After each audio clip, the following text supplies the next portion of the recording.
बोलो गणपति गणेश की जय। मंगलम भगवान विष्णु मंगलम गरुणोध्वजा मंगलम पुंडरीकाक्षाय मंगलाय स्तनो हरि। कर्पूरगौरं करुणावतारं संसारसारं भुजगेन्द्रहारं सदा वसन्तं हृदयारविन्दे भवं भवानी सहितं नमामि। या कुन्देन्दुतुषारहारधवला या शुभ्रवस्त्रावृता या वीणावरदण्डमण्डितकरा या श्वेतपद्मासना या ब्रह्माच्युतशङ्करा प्रभृतिभिदेवैः सदा वन्दिता सा मां पातु सरस्वती भगवती निःशेषजाड्यापहा। ॐ गुरुर्ब्रह्मा गुरुर्विष्णु गुरुर्देवो महेश्वरा गुरु साक्षात् परं ब्रह्म तस्मै श्री गुरुवे नमः। अनंतकोटि ब्रह्मांड नायक राजाधिराज योगिराज परब्रह्म श्री सच्चिदानंद सद्गुरु साईनाथ महाराज की जय। सभी को ओम साई राम। आज की जो ये कथा हम शुरू करने जा रहे हैं इसका शीर्षक है साईं बाबा का भक्तों के साथ हास्य विनोद। साईं बाबा का भक्तों के साथ हास्य विनोद मतलब बाबा का ये था कि बहुत बड़े बाबा संत थे, परमेश्वर थे, लेकिन ऐसा नहीं कि वो एकदम ऐसे नीरस रहते हों। बाबा का था कि बाबा खूब हंसी मजाक भी करते थे, लोगों के साथ मिलना जुलना बैठना ये भी उनका एक नित्य का वो नियम थे। मतलब ऐसा था कि बाबा सबसे बातचीत करते थे, हास्य विनोद भी किया करते थे। कभी कभी कुछ ऐसी बातें होती थी कि लोगों को उनसे शिक्षा भी मिलती थी। मतलब बाबा का ऐसा था कि उनकी हर चीज में, उनके उठने बैठने में लेके उनका कभी कुछ बोलना है, कभी कुछ हंसना है, कभी मतलब कोई भी जो होता था उसमें हर समय उनके में लीला छिपी रहती थी, लीला होती थी और उस लीला से भक्तों को कोई ना कोई सीख मिलती थी।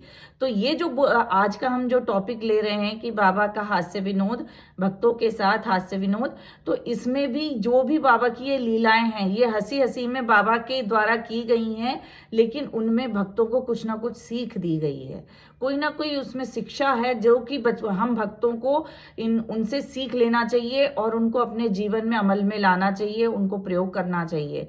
तो ऐसी ही कई सारी लीलाएं हैं। इनमें से जो कुछ छोटी सी थोड़ी बहुत लीलाएं हैं वो हम आज के इसमें कथा में लेते हैं, जिसमें एक पहली तो लीला आती है चना लीला।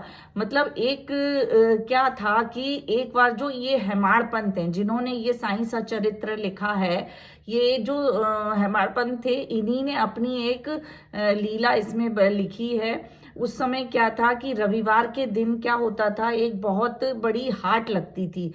मतलब हाट मतलब कि एक बाजार लगता था और उस बाजार में वहां पर सारा सामान मिलता था हाट बाजार में, और लोग जो है खरीदारी के लिए जाते थे रविवार के दिन। वहां बहुत ज्यादा भीड़ होती थी। तो इसी समय क्या हुआ कि उसी रविवार के दिन जो हेमाड़ पंत थे तो वो अपने घर से आए और आकर के बाबा के वहां पर बाबा की आरती पूजा हो रही थी और उसके बाद सभी लोग बैठे हुए थे तो वो भी वहां पर आकर बैठ गए। तो वो अपनी एक इसी तरह की हास्य विनोद वाली बाबा की लीला बताते हैं। उसमें उन्होंने लिखा है कि हमेशा क्या होता है कि लोग जो है अपनी बातों को छुपा लेते हैं जहां खुद को हास्य का विषय बनना पड़े।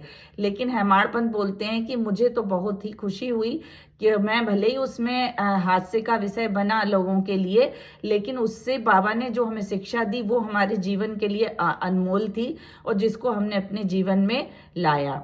तो वो क्या लीला थी क्या हुआ कि जब सभी लोग ऐसे बैठे हुए थे तो वहां पर बाबा का चरण वंदना हो रही थी। तो हेमाड़ पंत उनको उनके चरणों की चरण मतलब दबा रहे थे, और एक तरफ वामन राव थे और एक तरफ श्यामा थे उनके, और क्या था कि वहां पर बूटी साहेब और काका साहेब दीक्षित भी वहां उपस्थित थे। तो उसी समय क्या हुआ कि काका साहेब दीक्षित ने देखा कि हेमाड़ पंत जो बाबा के चरणों का को दबा रहे हैं, चरण दबा रहे हैं, उनके कोट की बाह की जेब बाह पर बहुत सारे कुछ छोटे छोटे 4 से 8 चने चिपके हुए हैं। तो उन्होंने सबके सामने उन्हें बोला, देखो इनके बाह पर तो चने चिपके हुए हैं, और उन्होंने धीरे से उसको स्पर्श किया तो वो चने नीचे लुढ़क गए।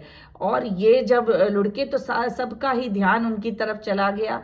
और इसके बाद फिर क्या हुआ कि हेमाड़ पंत ने अपनी कोहनी सीधी की तो उससे भी फिर कुछ छोटे छोटे चने के कुछ दाने निकलकर नीचे गिर पड़े।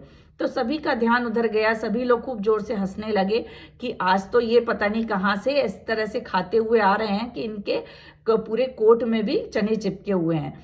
तो इन चीज़ों से वो बिल्कुल एकदम हतप्रभ रह गए कि मैंने तो ऐसा कुछ किया नहीं, खाया नहीं, ये कहाँ से मेरे में चने आ गए। लेकिन इसमें क्या हुआ कि बाबा ने क्या कहा, बाबा बोले कि हाँ ये हैं इस टाइप के। लोग कह रहे थे कि ये खा के आए हैं, तो बाबा भी उसका समर्थन कर देते हैं। बाबा कहते हैं हाँ ये इनको अकेले में खाने की बहुत आदत है, तो ये कभी भी अपनी जो भी इनको चीज़ें मिलती हैं ये एकांत में बैठ के चुपचाप खा लेते हैं। और आज ये वही उनकी जो चोरी है वो निकली है सामने, कि ये चुपचाप कुछ खा रहे थे और वही इनके जो चने हैं वो हाथ से गिर करके इधर चिपक गए कोट में, और वो हम सबको दिखाई दे रहे हैं। इनको एकांत में खाने की बहुत आदत है।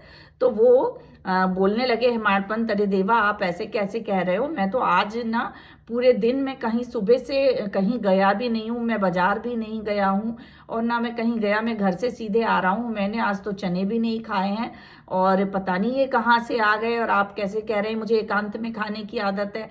मैं तो ऐसा कभी भी नहीं करता हूँ, जो भी मेरे सामने आमने बैठा रहता है, जो भी मेरे पास होता है, मैं उसको उसका भाग दिए बिना कभी भी नहीं खाता हूँ, ये मेरा नियम है। फिर आप ऐसा क्यों मेरे को दोषारोपण कर रहे हैं। तो बाबा बोलते हैं कि मैं हमेशा तुम्हारे साथ हूँ, तुम बोलते हो ना, तुमको विश्वास है ना मैं हमेशा तुम्हारे साथ हूँ, फिर तुम्हें कभी कुछ खाने से पहले क्या मेरी याद आती है? कभी तुम्हें ऐसा लगता है कि हाँ मुझे भी स्मरण करते हो तुम? तो फिर वो चुप रह जाते हैं। तो फिर बाबा इन चीज़ों से क्या बताना चाह रहे थे? बाबा ये बताना चाह रहे थे कि ये हमारे ग्रंथों में भी लिखा है कि पहले कुछ भी खाने से पहले, कुछ भी जो भी चीज़ आप खाते हैं उसका रसास्वादन करने के पहले हमको भगवान को अर्पण करनी चाहिए। वो कोई भी चीज़ जो भी क्या होता है, हमारी जो इंद्रियां हैं, इंद्रियां तो इतनी बलिष्ठ हैं कि वो कभी भी किसी भी जो चीज़ है उसको खाने के लिए या उसका रसास्वादन करने के लिए, उसका भोग करने के लिए हमेशा लालायित रहती हैं। लेकिन हमें अपने मन पर बुद्धि पर इतना कंट्रोल होना चाहिए कि हाँ उसके पहले हमको उन सभी चीज़ों को जो भी हम खा रहे हैं उसको हमको ईश्वर को अर्पण करना चाहिए।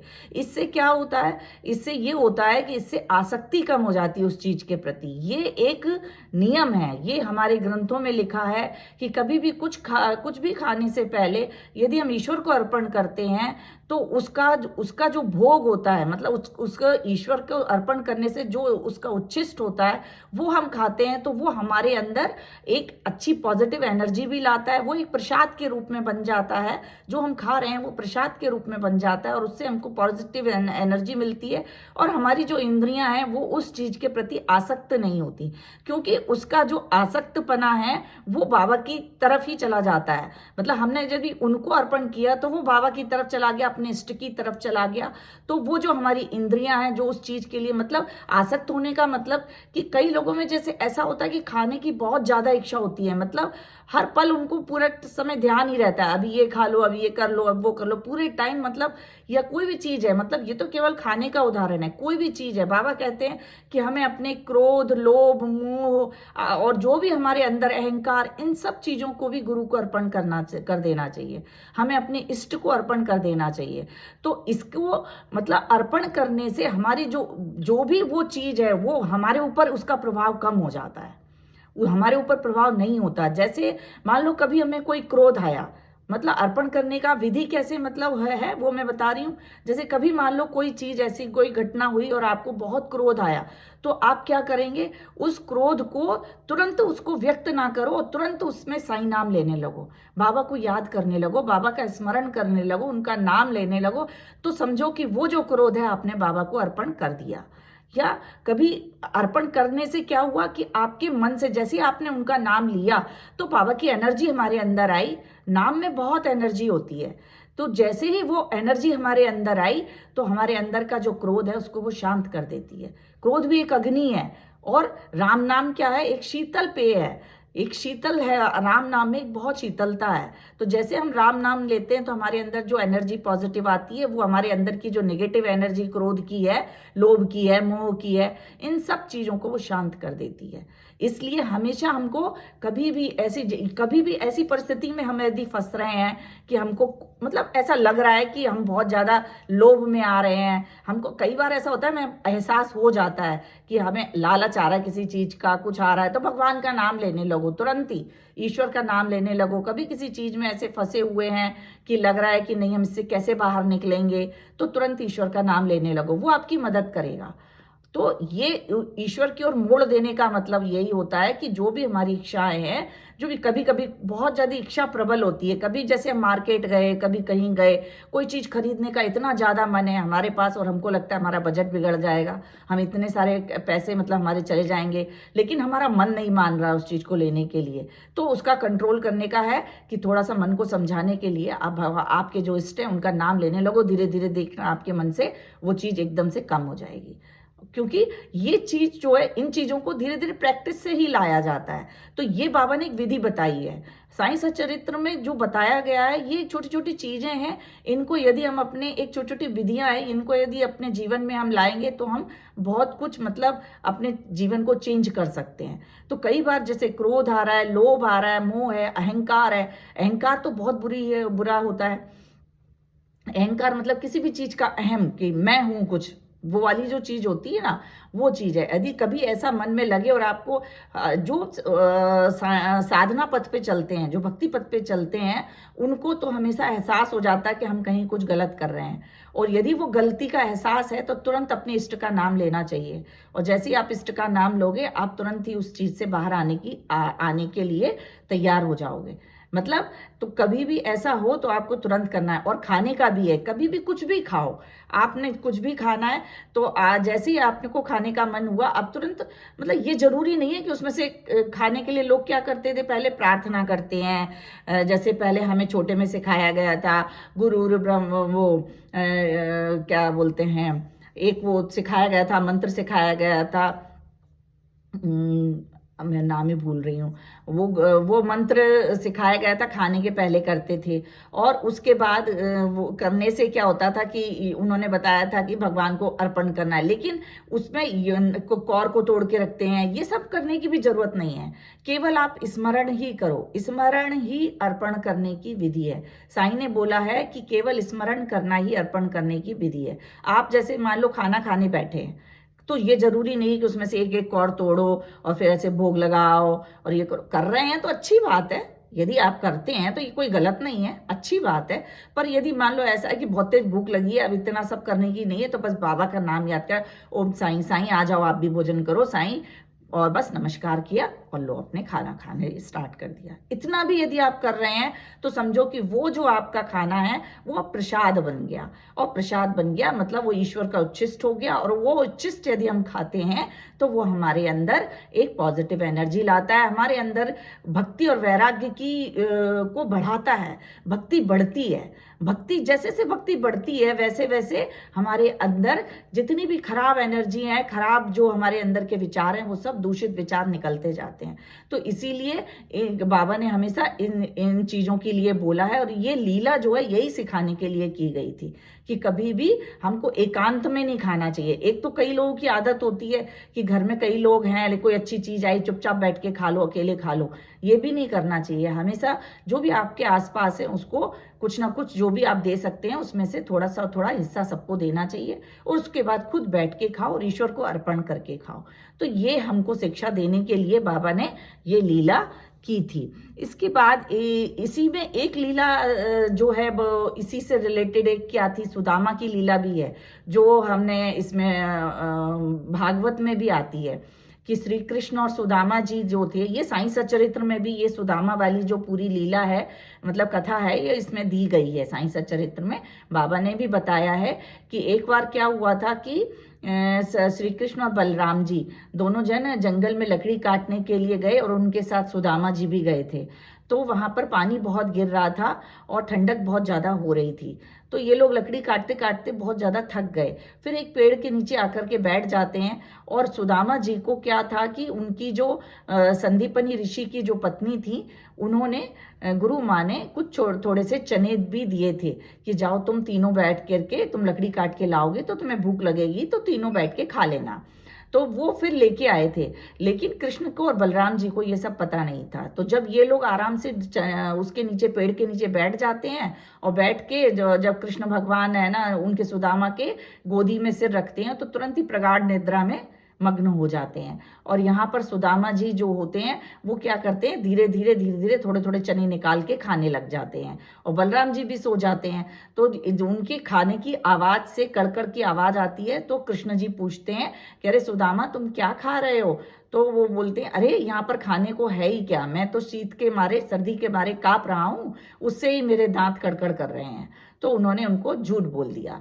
और यहाँ पर फिर कृष्ण भगवान बोलते हैं कि अरे मैंने तो एक स्वप्न देखा अभी, तो उसमें देखा कि कोई एक व्यक्ति दूसरे की हिस्से को खा रहा है, और मैंने जब पूछा है तो बोलता है कि मैं तो खाक खा रहा हूँ, धूल खा रहा हूँ, मतलब झूठ बोल रहा है। तो इतना सब वो बाबा श्री कृष्ण भगवान ने बोला, लेकिन सुदामा यदि कृष्ण की सर्वव्यापकता को जानते और ये जानते कि ये भगवान है, तो वो ऐसा कभी ना करते।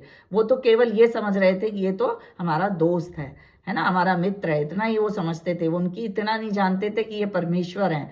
और इतना उन्होंने झूठ बोल दिया, और उस झूठ के कारण ही भगवान ने क्या बोला फिर, जब उन्होंने कहा मैं तो शीत से कांप रहा हूं और उसी से मेरे दांत कड़कड़ हो रहे, तो उन्होंने कहा एव मस्तु, मतलब हाँ ठीक है, ऐसे करके उन्होंने बोल दिया। और उसके बाद देखो, सुदामा उनके लंगोटिया मित्र होते हुए भी कृष्ण के जीवन भर वो इतनी दरिद्रता में रहे, मतलब इतनी गरीबी में उन्होंने अपना जीवन बिताया, बहुत ज्यादा गरीबी में। तो इससे उन्होंने क्या शिक्षा दी कि खाने के लिए कभी भी किसी दूसरे का, मतलब ये दोनों जो बातें हैं, ये दोनों बातें क्या बताती हैं हमको, क्या शिक्षा देती हैं कि खाने के लिए कभी दूसरे का हिस्सा भी नहीं लेना चाहिए। यदि आप कहीं जा रहे हैं, किसी ने बोला है कि ये 4 आम हैं, 4 में से चारों आप अपने दोस्तों को बांट देना, खा लेना, तो ये नहीं कि चारों खुद ही खा लो, खुद ही रख लो। जिसने जो करके दिया है उसको देना चाहिए, उसको उसका भाग देना चाहिए, नहीं तो क्या होता है, दरिद्रता आती है उससे। और आपका जो आपके ऊपर जो ऋण चढ़ जाता है ना, एक उन्होंने बोला और आपने उसका हिस्सा खा लिया, कभी किसी का हिस्सा नहीं खाना चाहिए, ये गलत बात होती है और इससे आपके अंदर दरिद्रता आती है। तो ये नहीं करना चाहिए। ये शिक्षा हमको, ये जो भागवत की जो सुदामा वाली जो चरित्र है, ये हमको ये बताता है। और इसी तरीके से बाबा ने इस चरित्र को साईं चरित्र में रख के हम लोगों को ये शिक्षा दी है कि हमको एकांत में नहीं खाना चाहिए और किसी का हिस्सा नहीं खाना चाहिए। और उसके बाद एक चीज और दी कि कभी भी कुछ भी खाओ तो पहले ईश्वर को अर्पण करो, है ना। इन सब चीजों को यदि हम अपने जीवन में लाते हैं तो बहुत सारी ऐसी चीजें हैं जो हमारे अंदर से धीरे धीरे विकार जो होते हैं वो निकलते चले जाते हैं और भक्ति और वैराग्य हमारे अंदर आते हैं। और धीरे धीरे फिर क्या होता है कि हमारा जो मन है वो पवित्र हो जाता है और जो हमारा शरीर है जो सत रज तम से मिलके बना हुआ है उसमें सत्व की प्रधानता धीरे धीरे बढ़ती जाती है। और जैसे जैसे सत्व की प्रधानता बढ़ती जाती है तो जो व्यक्ति है, वो जो भक्त है या जो व्यक्ति है, साधक है, वो पवित्र हो जाता है और वो मोक्ष का अधिकारी बनने के लायक हो जाता है। तो ये सारी चीजें बाबा ने हमको बताई हैं। और इससे रिलेटेड कुछ लीला और भी हैं जो बाबा ये बोलते थे कि एक उन्होंने अन्ना चिंचड़ीकर और मौसीबाई की लीला भी बताई थी। इसमें भी कुछ ना कुछ, मतलब बाबा की लीलाओं में कुछ ना कुछ हमको शिक्षा ही होती थी। तो अन्ना चिंचड़ीकर और मौसीबाई की लीला क्या थी कि एक जो भक्त थे अन्ना चिंचड़ीकर, वो बाबा के बहुत ही परम भक्त थे और उनको बाबा की नित्य सेवा करते थे। मतलब बाबा लेटे हुए रहते थे और भक्त लोग आकर के उनके चरण दबाते थे, हाथ पैर दबाते थे, जिसको जैसा भाव होता था उस तरीके से वो बाबा की सेवा किया करता था। कोई तो उनको चंदन अक्षत लगाना और इस टाइप से पूजा करते थे, कोई उनके चरण दबाकर, कोई उनको नैवेद्य चढ़ाकर, कोई फल फूल, कोई हार धूप पहनाकर, कोई आरती करके, सब अलग अलग तरीके से जिसका जैसा भाव होता था वो सेवा करते थे। तो जो अन्ना चिंचड़ीकर थे, ये भी बाबा के परम भक्त थे और ये एक बार बाबा लेटे हुए थे और वो उनके चरण दबा रहे थे। और एक मौसीबाई करके एक वृद्ध महिला थी, वो भी क्या थी, वो भी बाबा के चरण दबा रही हैं, चरण नहीं, वो बाबा के हाथ दबा रही थी, धीरे धीरे मसल मसल के हाथ पैर दबा रही थी। तो क्या हुआ कि जब वो दोनों इस तरीके से एक दूसरे के मतलब बाबा के वो चरण दबा रहे थे, जी हाथ दबा रही थी, इस तरह से सेवा कर रहे थे। तो एकदम से सेवा करते करते क्या होता है कि अन्ना चिंचड़ीकर का और मौसीबाई का मुंह आसपास आ जाता है, दोनों के आमने सामने आ जाता है। तो वो कहते हैं कि वो जो मौसीबाई थी वो बहुत विनोदी स्वभाव की थी। तो वो क्या बोलने लग जाती है, वो बोलने लग जाती है, देखो सभी लोग जो वहाँ पर और भी लोग बैठे हुए थे, जैसे कि वहाँ पर काका साहब दीक्षित थे और बूटी साहब थे, ऐसे कई लोग वहाँ, श्यामा थे, ये लोग बैठे हुए थे। तो इनको दिखा के बोलती है कि देखो ये जो अन्ना चिंचड़ीकर है, इसके बाल तो पक गए हैं, इतना बूढ़ा हो गया है, लेकिन इसके अंदर से ये बेकार नहीं गए, ये ना देखो मेरा चुंबन लेना चाहता है। इस तरीके से उनको बोलने लगती है, खूब जोर जोर से हंसने लगती हैं, बाबा के हाथ दबा रही होती हैं। तो मौसीबाई की जब ये बात सुन के वो जो अन्ना चिंचड़ीकर थे वो एकदम से चिढ़ जाते हैं बहुत बुरी तरीके से और बोलने लग जाते हैं कि तुम तो मेरे ऊपर ऐसा दोषारोपण कर रही हो, जबकि मैंने ऐसा कुछ भी नहीं किया है और तुम खुद ही मेरे पास आ रही हो, मैं तो इतनी दूर होकर के बाबा के चरण दबा रहा हूँ। इस तरीके से वो चिल्लाने लगते हैं और क्रोध करने लगते हैं और इधर मौसीबाई हंसने लगती है। तो सभी लोग बहुत जोर जोर से हंसने लगते हैं। तो इन सब चीज़ों के जब बाबा भी हंसने लगते हैं, तो इन सब चीज़ें जब चल रही होती हैं तो फिर बाबा बोलते हैं कि जब अन्ना बहुत जोर से चिढ़ जाते हैं तो बाबा बोलते हैं, अरे तुम ऐसे चिढ़ क्यों रहे हो, ये तो क्या चुंबन लेना कोई गलत बात है, तुम अपनी माँ का चुंबन ले रहे हो, वो तो तुम्हारी माँ के समान है। तो यदि माँ का चुंबन लेना गलत है तो उसमें तुम इतना ज़्यादा गलत तो है नहीं, तो फिर तुम इतना ज़्यादा क्यों उसको चीज़ को ले रहे हो।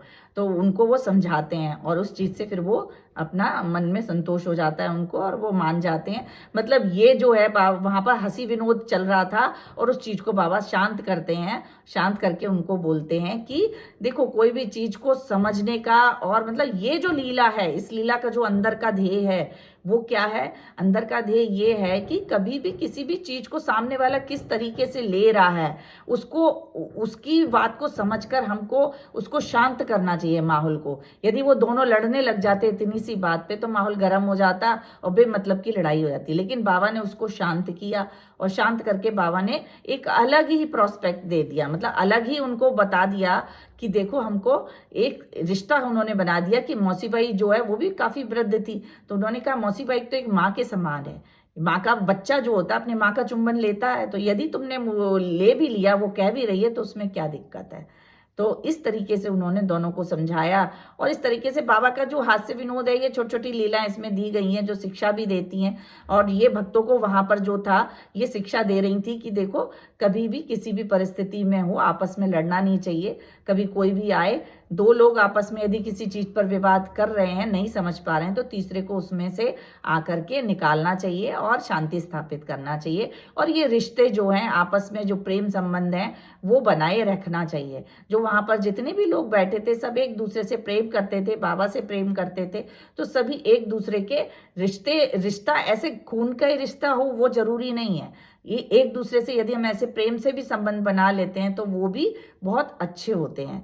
तो इन सब चीज़ों को बाबा ने बताया और माहौल को काफ़ी लाइट किया। और फिर ये लीला हमको सिखाती है कि हमें आपस में एक दूसरे के विचारों को समझना चाहिए और समझ के उनको जो भी परिस्थिति है उससे निपटना चाहिए। और ज़बरदस्ती किसी की भी बात को लेकर अपने मन में गांठ बना के और लड़ाइयाँ नहीं करनी चाहिए, जो कई बार ऐसा हो जाता है।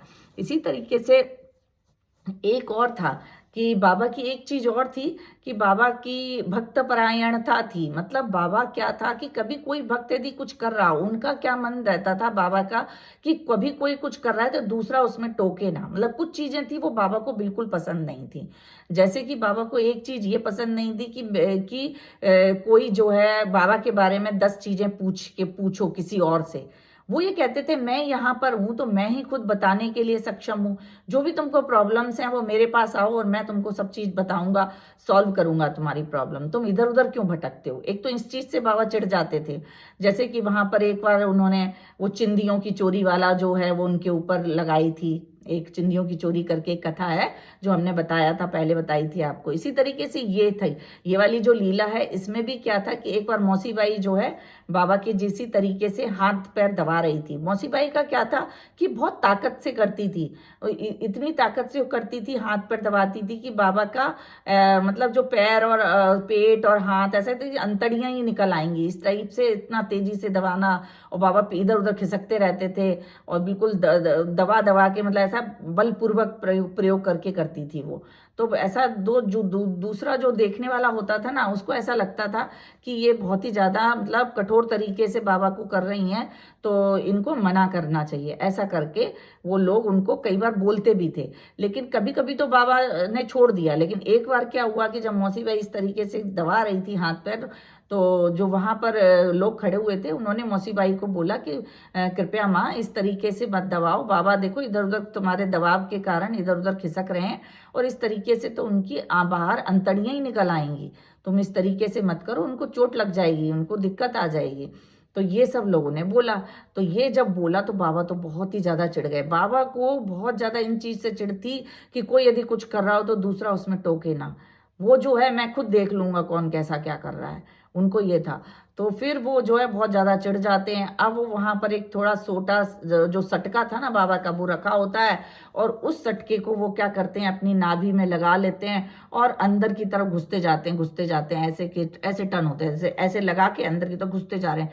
तो ऐसे करते करते ऐसा लग रहा था कि बस अब तो बाबा का पेट फटने ही वाला है, फटने ही वाला है। वहां पर जितने भी लोग खड़े थे सब बहुत ज्यादा उदास हो जाते हैं कि अरे हम तो बाबा की सेवा कर रहे थे और हमने तो अच्छे के लिए बोला और ये तो बोलना हमारा बहुत ही गलत हो गया।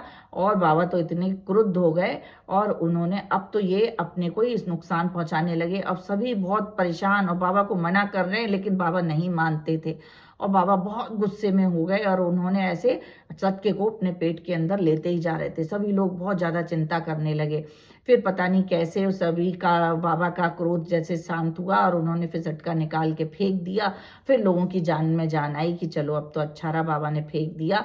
लेकिन ये जो घटना थी, ये घटना हमको क्या सिखाती है, ये लीला हमको क्या सिखाती है कि बाबा ने हमको ये बोला कि कभी भी जो सदगुरु है, सदगुरु का एक अलग ही वो रहता है। सदगुरु ही दूसरे की सेवा का मूल्य आंकने में समर्थ है, सामने वाला नहीं उसका कुछ कर सकता। मतलब सदगुरु जो होता है एक अलग ही होता है उसका औहदा, मतलब उसमें अलग ही चीज होती है। वो आप ऐसा नहीं है कि आप कोई दूसरा उसके बताए, उनको उनको खुद ही सब पता होता है कि किसके लिए क्या जरूरी है, कौन कैसा कर रहा है। तो इसलिए फिर उस घटना से सभी लोग बहुत ज्यादा डर गए और सबने बोला आगे से कभी भी हम बाबा को नहीं टोकेंगे।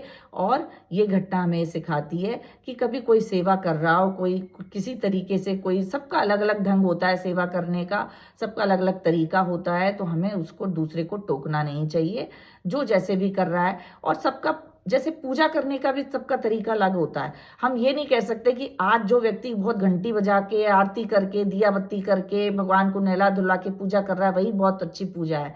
दूसरा कई बार क्या होता है कोई ध्यान लगा रहा है, भले ही वो नहीं नहा रहा है धो रहा है, ना वो घंटी कर रहा है ना आरती कर रहा है, लेकिन वो ध्यान में बैठा है। या कोई नाम जाप कर रहा है, भाई चलते फिरते उठते बैठते हुए यदि वो नाम जाप कर रहा है तो वो भी पूजा है, वो भी पूजा, सब पूजा ही है। लेकिन आप कोई दूसरा उसको मापने के लिए अधिकारी नहीं है कि वो कैसी पूजा है, मतलब कि हमारी पूजा अच्छी है उसकी पूजा खराब है, या वो अच्छा है वो हम खराब हैं, ऐसा नहीं है। सबका ढंग अलग होता है, सबको ईश्वर को जुड़ने का तरीका सबका अलग होता है, ईश्वर को भजने का तरीका अलग होता है। इसलिए सदगुरु जो होता है, सदगुरु है या ब्रह्म है या परमेश्वर है या ईश्वर है, वही हमारी जो सेवा कर रहा है सामने वाला व्यक्ति, उसका मूल्य आंकने के लिए समर्थ है। दूसरा व्यक्ति इसमें कुछ कुछ नहीं कर सकता। तो ये जो सारी बातें हैं, ये बातें हमारे इसमें साईं सचरित्र में बताई गई थी बाबा की, और हमको भी इन सब चीज़ों को अपने उसमें लाना चाहिए। इसके बाद क्या होता है कि जो साईं सचरित्र में बाबा ने बहुत सारी चीज़ें बताई। एक तो क्या करते थे बाबा, बाबा का ये था कि जो भी बाबा का उपासक होता है, मतलब ये उनका ये वैशिष्ट है बाबा का, कि जो उपासक होता है, जो बाबा पे पूर्णतः निर्भर है, जो पूर्णतः शरणागत है, बाबा उसकी सभी कष्टों को, दुखों को, दुर्भाग्यों को अपने ऊपर ले लेते हैं और उसको हमेशा उसको अच्छा कर देते हैं। उसका मतलब उसके लिए जो भी उसके हित में होता है वो काम कर देते हैं। तो यदि आपको अपने लिए कुछ अच्छा कराना है, मतलब बाबा को बाबा की चरण में बाबा की कृपा प्राप्त करनी है, बाबा का आशीर्वाद और प्यार चाहिए, तो आपको अपने को पूर्णतः साईं के समर्पण में हो जाना चाहिए। साईं को अर्पण कर दो, साईं की शरणागत हो जाओ। तो जैसे ही आप साईं के शरणागत होते हैं तो आपको ये महसूस होने लगता है, और ये मतलब ये कोई कहने वाली बात नहीं है, जितने भी बाबा के भक्त हैं जो वाकई में बाबा को दिल से चाहते हैं, दिल से प्यार करते हैं, उनको ये अनुभव होता है कि हाँ बाबा हमारे साथ हैं। और ये मतलब ये मैं नहीं कह रही हूँ, केवल हजारों लोग हैं जो बाबा के भक्त, वो सभी कह रहे हैं। तो ये जो हमारे साईं सचरित्र में भी लिखा है, और बाबा ने ये बोला है कि जो भी मेरे को दिल से याद करता है, जो भी मेरे को पूरे से शरणागत है, मैं उसके सभी दुखों को, तापों को, दुर्भाग्यों को बदल दूंगा। और सबकी उन कष्टों को बाबा अपने ऊपर ले लेते हैं और उनको वो सुखों में बदल देते हैं, उनका जीवन सुखमय कर देते हैं। तो हमारे तो बाबा जो है हमारे गुरु भी हैं, हमारी माँ भी हैं, बाप भी हैं, हमारे सब कुछ हैं, हमारी आत्मा है, हमारा जीवन है। साईं तो हमारा सब कुछ है। जो साईं भक्त हैं उनके लिए साईं तो एक परम परम ज्योति है, मतलब उससे बड़ा जीवन में कुछ नहीं है, साईं ही सब कुछ है। इस तरीके से हमको अपने जीवन में बाबा को अपने को अर्पण करना है। जब हम इस तरीके से शरणागत होंगे तब हमें जाके बाबा का आशीर्वाद प्राप्त होगा। इस छोटा मोटा जो सांसारिक मान उपाधियां हैं, ये तो बाबा दे ही देते हैं। कोई भी चला जाए बाबा के यहाँ, देखो आप शिरडी में कितने लोगों का झुंड जाता है। ऐसा कोई एक व्यक्ति थे जो द्वारका माई में बैठे हुए थे, उन्होंने बाबा से 2 प्रश्न किए थे। क्या किए थे?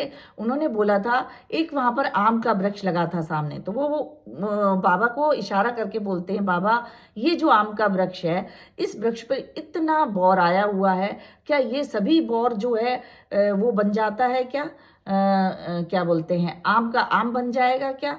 और इसी तरीके से आप ये बताओ, क्या इतने सारे लोग जो द्वारका माई में बाबा के झुंड दर्शन करने आते हैं, क्या सभी की मनोकामनाएं पूरी होती हैं?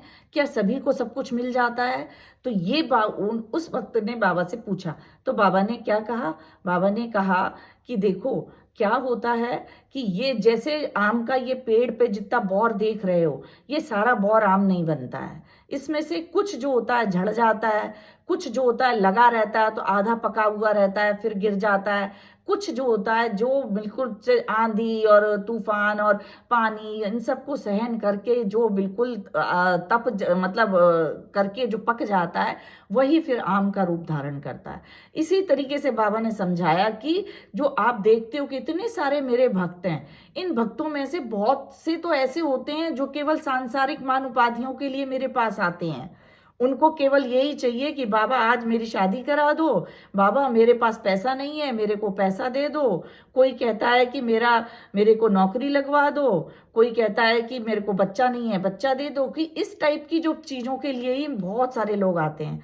तो ये तो उन बौर की तरह जो झड़ जाते हैं, इनको मुझे क्या करना है, मुझे तो बस ऐसे ही इनको दे देना बस है, एक आशीर्वाद दे देता हूँ बस उनके ऊपरी तौर से, और इनको वो चीज़ें मिल जाती हैं, वो चले जाते हैं। तो वो पूरे नहीं बनते। आम बनने का मतलब है कि जो बाबा के परम भक्त बन जाना, बाबा के पूर्णतः शरणागत हो जाना। बाबा बोलते हैं इस तरह के लोग तो बहुत ही कम होते हैं जो कि इस तरह से चलते हैं, मेरे उस पे राह पर चलते हैं। बहुत सारे तो इन सांसारिक मान उपाधियों से ही लेके और चले जाते हैं, और बस मैं उनको दे देता हूँ और वो अपने घर चले जाते हैं।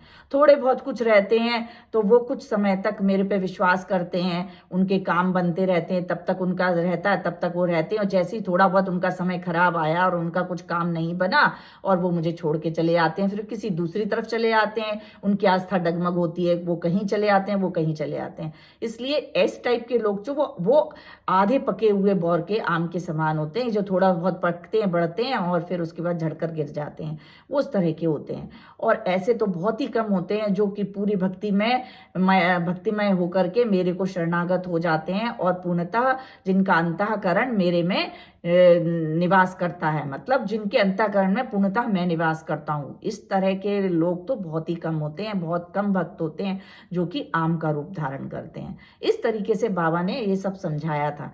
तो यही चीज है कि जो भी ये यहाँ पर भी बाबा ने यही बोला कि हमको भी यही करना चाहिए। जो बाबा को पूर्णतः शरणागत हो जाएंगे तो बाबा हमको अपने राह पर ले चलेंगे, भक्ति में ले चलेंगे और हमारे अंदर एक परम ज्योति का आगमन होगा और उससे फिर हम मोक्ष की तरफ जा पाएंगे और बाबा के शरण में आ पाएंगे।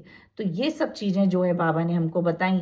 इसी से रिलेटेड मतलब बाबा का ये था कि एक जो भी भक्त होते थे बाबा उनको पहले से ही जो उनके ऊपर परेशानियां, दुख और उनके दुर्भाग्य होते थे, आने वाले होते थे, उनको दूर कर देते थे। इससे रिलेटेड एक लीला है। क्या लीला है? एक दामू अण्णा करके थे। तो ये जो दामू अण्णा थे, इनके एक कोई दोस्त थे। उन्होंने क्या बोला? उन्होंने बोला कि एक रुई का सौदा करना था। मतलब एक उनके दोस्त ने 2.25 लाख करीब का फायदा होगा, ऐसा करके उनको दामू अण्णा को बोला कि तुम है ना ये बिजनेस में मेरे साथ आ जाओ और अपन दोनों मिलके ये रुई का सौदा करते हैं और इसमें कम से कम 2-2.25 लाख का तुमको फायदा होगा। इस तरीके से उनके दोस्त ने बोला। तो दामू अण्णा जो थे बाबा के परम भक्त थे। तो उन्होंने बाबा को बोला, बाबा को पत्र लिखकर दिया और पूछा कि मतलब मैं क्या करूं। तब फिर दामू अण्णा को बाबा ने बताया, उन्होंने कहा कि तुम्हारे घर पर किसी भी चीज की कोई कमी नहीं है और तुम है ना इन सब झंझटों में मत फंसो। यदि तुम इनमें फंसोगे तो तुम्हारे लिए अच्छा नहीं होगा और तुम इसका विचार अपने दिमाग से निकाल दो। अब उन्होंने इस सौदे के लिए मना कर दिया। तो जब इस सौदे के लिए मना किया तो दामू अण्णा को तो बहुत ही दुख हुआ। उनको लगा कि बाबा ने कुछ समझा नहीं और यूं ही बोल दिया। और देखो इसमें तो 2-2.25 लाख का फायदा था, कहीं नुकसान होने की कोई आशंका ही नहीं है। सभी लोग कह रहे थे कि नहीं इसमें कुछ नहीं नुकसान होगा। उनके सारे दोस्तों ने कहा नहीं इसमें फायदा ही फायदा है। तो उनको बड़ा दुख हुआ कि बेमतलब ही बाबा से पूछा। देखो लेकिन अब क्या करें, बाबा के भक्त थे तो भक्त तो थे ही। तो उनके मन में ये हुआ कि अब मैं इनकी बात टाल तो सकता ही नहीं हूँ। तो उन्होंने फिर वो विचार अपने मन से निकाल दिया और अपने दोस्त को मना कर दिया। लेकिन कुछ समय के बाद क्या हुआ? कुछ समय के बाद ये हुआ कि वो जो रुई का सौदा था उसमें उसके भाव एकदम से गिर गए नीचे। इन्होंने क्या किया था? उसका संग्रह करके रख लिया था और फिर जैसे ही वो उसके भाव नीचे गिरे तो इनको बहुत सारी हानि हो जाती है उसमें, और उस हानि से बाबा ने बचा लिया इनको। इसी तरीके से एक बार और इन्होंने अनाज का सौदा करने के लिए भी बाबा से बोला था, मैं अनाज का बिजनेस कर लेता हूँ। तब बाबा ने तब भी इनको मना किया। बाबा ने बोला कि तुम 5 सेर का खरीदोगे, 7 सेर में बेचोगे, इतना तुम बेमतलब के लिए गलत काम करोगे, तो इसलिए तुम इन सब झंझटों में मत फंसो। तुम्हारे पास बहुत पैसा है, सब कुछ है, तुम आराम से रहो। और उस समय भी क्या हुआ, इन्होंने खूब सारा संग्रह कर लिया था तो उससे भी बाबा ने इनको बचा लिया। उस धंधे में भी एकदम से भाव गिर गए थे गेहूं के और इनको बहुत सारी हानि होती यदि उस धंधे में होते।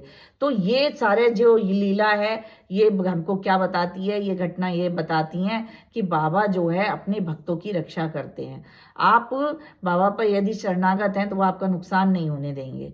वो हमेशा यही सोचेंगे कैसे भी करके। आप नहीं समझ पाओगे, जैसे उनको लगा कि अरे यार मैंने बेमतलब बाबा को बताया और उनको लग रहा था कि मुझे फायदा होता और बाबा को पूछ के मैं ये धंधा नहीं कर पा रहा हूँ, बेमतलब पूछा, ऐसा उनको फील हुआ। लेकिन जब बाद में उनको नुकसान पता लगा उनको कि और जो लोग इस धंधे में थे उनको नुकसान हुआ है, तब फिर उनको बाबा की सर्वज्ञता के और उनको सर्वव्यापकता का पता लगा कि बाबा कितने अच्छे हैं, उन्होंने मुझे इस हानि से बचा लिया और मैं इतने बड़े नुकसान से बच गया।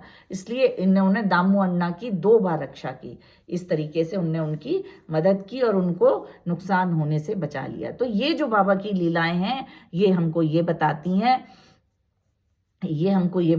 हैं कि बाबा किस तरीके से अपने भक्तों की मदद करते थे। आज भी है, जो लोग बाबा पे विश्वास करते हैं, जाते हैं और बोलते हैं, अपना सब समर्पित कर देते हैं। कई लोग तो ऐसे भी हमने देखे हैं कि अपने बिजनेस में उन्होंने बाबा को 1% 2% का पार्टनर बना रखा है।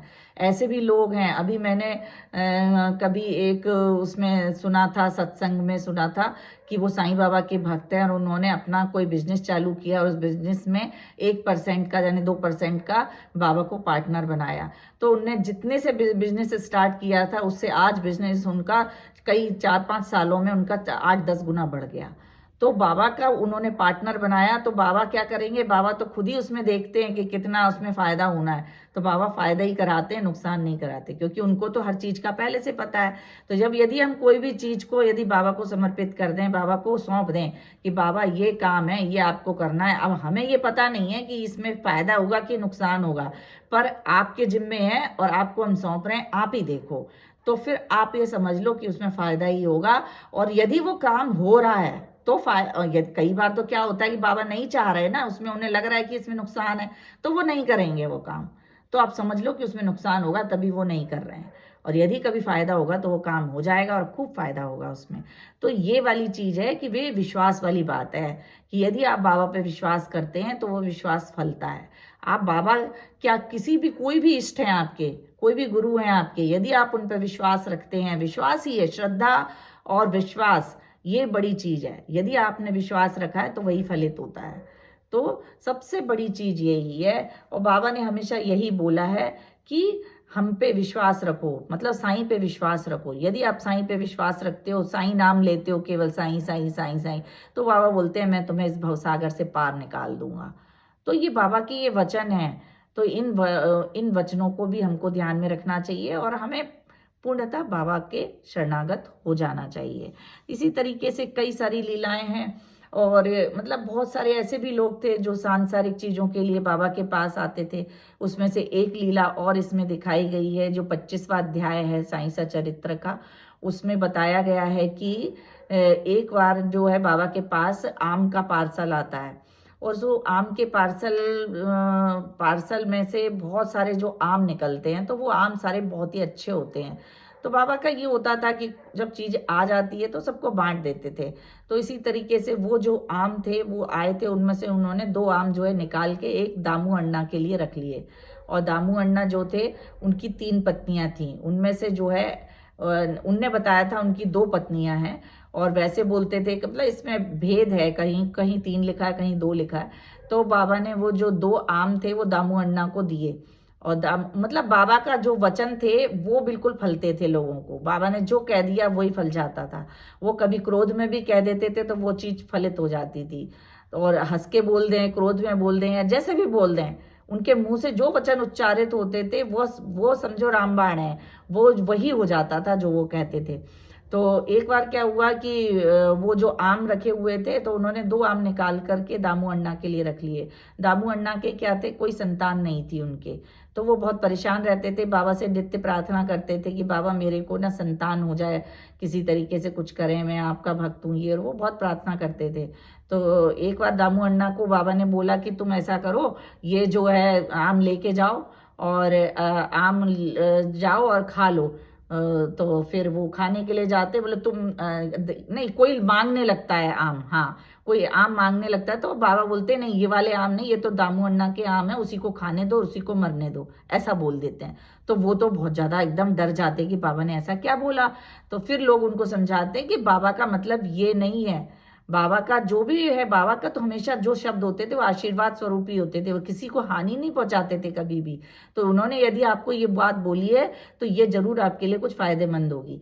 तो फिर वो बोलते हैं ठीक है मैं ले जाता हूँ, मैं खा लूंगा। फिर बाबा ने उनको देखा तो बोला कि तुम खुद मत खाओ, इसको अपनी छोटी पत्नी को खाने के लिए देना, और उससे उसको 4 पुत्र और 4 पुत्रियों की प्राप्ति होगी।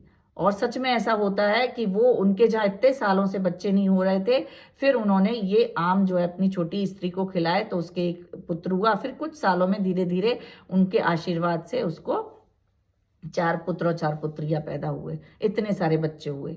तो ये सब जो है बाबा की कृपा से हुआ। तो बाबा का ये रहता था, अभय वचन है बाबा के, बाबा हमको सांत्वना भी देते हैं, वो हमारे साथ हैं, तो हमको हमेशा बोलते हैं कि आप चिंता मत करो, आप हमारे साथ रहो। जो भी बाबा का भक्त होता है उसको बाबा बोलते कभी डरने की जरूरत नहीं है, मैं हमेशा तुम्हारे साथ हूँ, अन्न वस्त्र की चिंता मत करो, तुमको हमेशा मिलेगा। इसी तरीके से वो हमेशा जो बाबा का भक्त है वो बोलते कभी सांसारिक चीजों के लिए तुम चिंता मत करो, तुम्हारी यदि कोई भी प्रॉब्लम्स हैं तो मेरे भक्त हो तो तुमको जरूर वो का सॉल्यूशन मिलेगा, और होता भी है। तो मैं ये कहना चाहती हूँ इस पूरे इसमें कि बाबा ये जो आज की कथा है, ये इसमें पूरे में बाबा ने जो भी लीलाएं की हैं ये हंसी हंसी में भी हुई हैं, कई हास्य विनोद भी हुआ है, लेकिन हास्य विनोद के साथ साथ बाबा जो भी कहते थे उसमें कोई ना कोई शिक्षा छिपी रहती थी, और वो शिक्षा को सारे भक्त सुनते थे और अमल में भी लाते थे। और उन्हीं सब चीज़ों को हमको भी अपना सुनना चाहिए और अमल में लाना चाहिए, तो बाबा हमारा परम कल्याण करेंगे। यदि हम उन सब चीज़ों को अपने जीवन में उतारते हैं तो बाबा हमारा परम कल्याण करेंगे। इन्हीं सब चीज़ों के साथ कि हाँ बाबा का हमको आशीर्वाद मिले, प्यार मिले, उनका उनका विश्वास मिले, ये सब हमको करने के लिए भक्ति करना बहुत ज़रूरी है। तो सबसे भक्ति के लिए बाबा ने एक चीज़ बोली है, साईं नाम का उच्चारण करते रहो, ध्यान लगाओ, और साईं नाम ध्यान यदि हम नहीं भी कर पाते तो साईं नाम तो ऐसा है कि हम करते सही। जो भी आपके साईं नाम का मतलब ये है कि जो साईं भक्त हैं वो साईं नाम करें, और जो जिसका जो इष्ट है यदि वो है तो वो करे, जिसका जो गुरु है वो उसके नाम का कर सकता है। तो इस तरीके से हमको ये करना चाहिए। मैं हर एपिसोड में, हर कथा में बोलती हूँ कि नाम पर विशेष ध्यान दो। यदि आप कुछ नहीं भी कर पा रहे हैं, नाम में कोई नियम नहीं लगते हैं, कुछ नहीं लगता है, आप उठते बैठते चलते फिरते सोते खाते पीते आप साईं नाम या किसी भी नाम का उच्चारण कर सकते हैं, और ये बहुत ज़्यादा फलदायक है। ये हमारी पूरे, इससे हम कुछ भी प्राप्त कर सकते हैं, जो आप चाहते हैं वो आपको मिल जाएगा। इससे आप यदि चाहते हैं कि हमको ईश्वर मिल जाए तो वो भी मिलेगा, लेकिन उसके लिए आपको बहुत करना पड़ेगा, नाम जाप करना पड़ेगा, थोड़े बहुत से नहीं होगा। लेकिन यदि नित्य में भी हम करते जाएं, यदि हम मान लो इतना ज़्यादा नहीं भी कर पाए, थोड़ा थोड़ा ही करें, तो उठते बैठते हम जैसे भी करते रहें उसका फल तो अवश्य ही मिलेगा। कुछ ज़्यादा नहीं करो, थोड़ा करो, उसमें हमारा कोई खर्चा नहीं है, कोई पूजा के कोई समय नहीं लगता है। हम उठते बैठते साईं साईं साईं साईं बोल सकते हैं, साईं राम साईं नाम साईं नाम, जो भी आपको बोलना है, साईं राम बोलना है, साईं बोलना है, साईं बाबा बोलना है, ओम साईं राम बोलना है, जो भी है वो आप बोल सकते हैं। हाँ, मंत्र जैसे ओम साईं राम का मंत्र आप बोलोगे तो थोड़ा मंत्र में नियम लगते हैं, इसलिए मंत्र की जगह आप सीधे साईं राम या साईं साईं साईं ऐसा बोल सकते हो, है, या राम राम राम, सीता राम, या जो भी है भगवान का नाम आपको पसंद है, राधा राधा राधा, कृष्ण कृष्ण कृष्ण, आप ऐसे बोल सकते हैं। कोई भी नाम जो आपको पसंद है वो आप नाम बोलिए, और नाम की एक विशेष महिमा है, नाम से आप कुछ भी पा सकते हैं। आपका कोई भी काम नहीं बन रहा है और आप नाम यदि करते हैं तो आपसे वो काम भी आपके बन जाते हैं।